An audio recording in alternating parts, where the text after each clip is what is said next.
Dulu ada seorang anak muda yang sering sholat subuh berjamaah. Anak muda ini setiap subuh berangkat ke masjid. Berangkat ke musalla Al-Qamar setiap subuh. Sebelum berangkat subuh dia mandi dulu di rumahnya, memakai pakaian yang baru, memakai harum-haruman. Tiba-tiba di tikungan jalan dia jatuh. Jatuh di tikungan. Apakah dia tidak melanjutkan perjalanan? Dia pulang ke rumahnya, mandi lagi, pakai baju baru lagi, memakai harum-haruman lagi, berangkat lagi ke masjid. Untuk kedua kalinya anak muda ini terjatuh di tempat yang sama. Apakah anak muda ini putus asa? Tidak. Anak muda ini balik lagi ke rumahnya. Dia berganti pakaian baru, mandi, berpakaian baru, dan pakai harum-haruman lagi. Dan ketiga kalinya dia berada di tikungan jalan di tempat dia jatuh semula dari pertama dan kedua kali. Tiba-tiba ada orang tua yang sedang memegang lampu. Orang tua ini bertanya kepada anak muda ini, "Wahai anak muda, kamu mau kemana?" "Saya mau ke masjid, Pak. Saya mau sholat subuh." "Iya, dari tadi saya melihatmu dari jauh, engkau jatuh. Tapi setelah itu engkau pulang lagi, kemudian kembali lagi, jatuh lagi, dan kemudian engkau pulang lagi untuk yang ketiga kalinya. Jadi bagaimana, Pak? Takutnya kamu jatuh, saya antarkan kamu ke masjid." Diantarkan oleh orang tua ini pakai lampu tadi.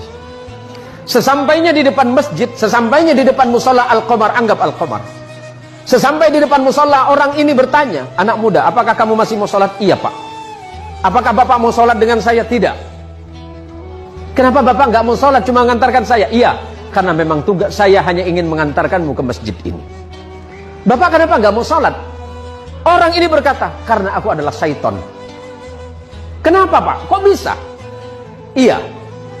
"Hei anak muda, kamu tahu tidak yang menjatuhkanmu satu kali dan dua kali itu siapa?" "Itu saya." "Bapak siapa?" "Saya setan." "Tapi kenapa kalau memang Bapak setan masih mengantarkan saya ke masjid ini?"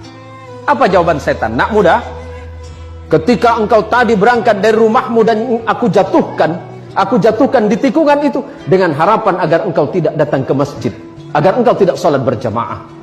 Tapi ketika engkau pulang ke rumahmu, pada saat itu Allah mengampuni dosa kedua orang tuamu. Orang tuamu yang sedang berada di alam kubur, Allah ampunkan dosanya karena sebab engkau yang datang ke masjid. Yang kedua kalinya, ketika aku jatuhkan dengan harapan agar engkau tidak ke masjid, pada saat itu engkau kembali lagi, dan pada saat kembali itulah Allah mengampuni tetanggamu yang sedang tertidur pulas dalam keadaan tidak sholat." "Tapi kenapa Bapak seton?" Anggap Bapak seton. Ada namanya mirip, Pak? "Ya kenapa Bapak mengantarkan saya ke masjid?"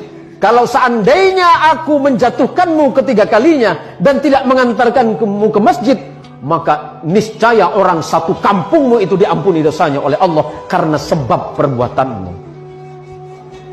Masya Allah, anak muda yang datang ke masjid, anak muda yang datang ke musalla, apalagi kemudian datang ke musalla sebelum waktunya sholat, dia memperdengarkan adzannya, orang lain kemudian terbangun. Pada saat itulah Allah merasa sedang jatuh cinta kepadamu, hai anak muda.